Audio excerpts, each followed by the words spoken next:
My Name by Ladarian Keith Swanson. Ladarian. Ladarion.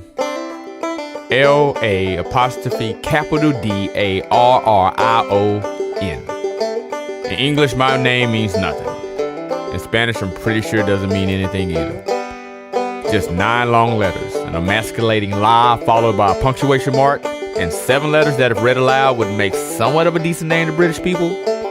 Ladarian. It means instant singing when anyone says it. It means 4 long syllables when only 1 or 2 would do. It's like standing, being third in line of a long checkout behind those old ladies who pay for their purchases in loose change. It's a color that's not quite yellow, but it's not really green either. It's the look of confusion when anyone reads it, particularly teachers, with those nasally sounds like holding your breath in a stinky elevator, like they really wanted to say your name through their nose. Now, I was told it was the supposed name of a French doctor from General Hospital, an 80s television drama, and now it's all mine.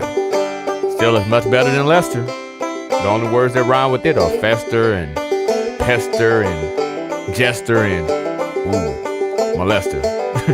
And I'm definitely none of those. Plus, childhood in the hood is cruel enough without the nicknames. Lester. Yep, that is actually my father's name. Now, we met at 13. And I was told that he was an athlete, stubborn like me, born in a month where people dressed up and pretended to be something else. How fitting. But now that I think about it, that could really be any month. My father would have liked to know him, but according to my mother, she wished she never met him at all. He vanished in the night like most black men and superheroes do, to embark on the long road to self-discovery, to find themselves. Now, I imagine that you'll make it pretty far if you travel for 13 years, even by foot. But either he circled the entire earth, or his pilgrimage must have taken an unexpected detour, which ended in his trek in a magical world we call Pleasant Grove to live with his mother, just 3 blocks away from where we moved. Now, I won't bore you with semantics or anything like that, so let's just say the rest of this storyline can best be summed up by the following formula. You take 1 single mother, 1 absent father, and what does this equal? Bitter feeling.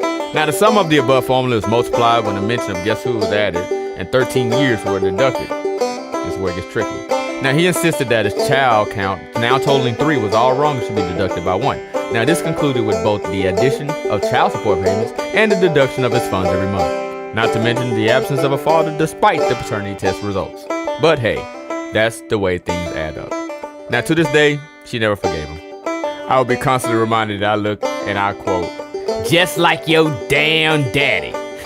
As if she was trying to convince herself that it was actually true. He lived with his mother his whole life, living his second childhood the way that so many black men do, surrounding themselves with only themselves and hiding from the world and the responsibility along with it.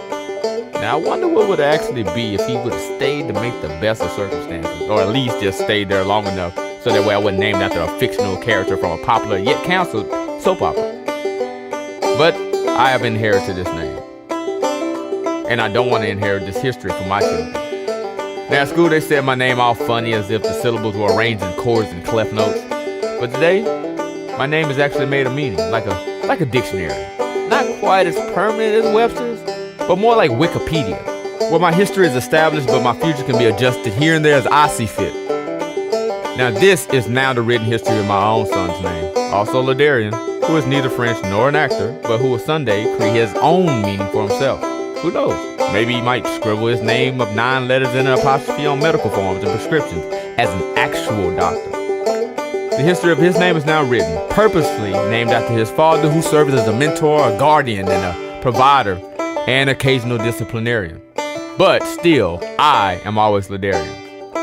I consider baptizing myself under a new name, a more powerful name like Malik, more suave like Brad, more job-friendly like Thomas. But today, I'm actually good with Ladarian. It rhymes with barbarian, librarian, grammarian. I'm good with any combination of the 3. Ladarian. Yeah, it'll do just fine.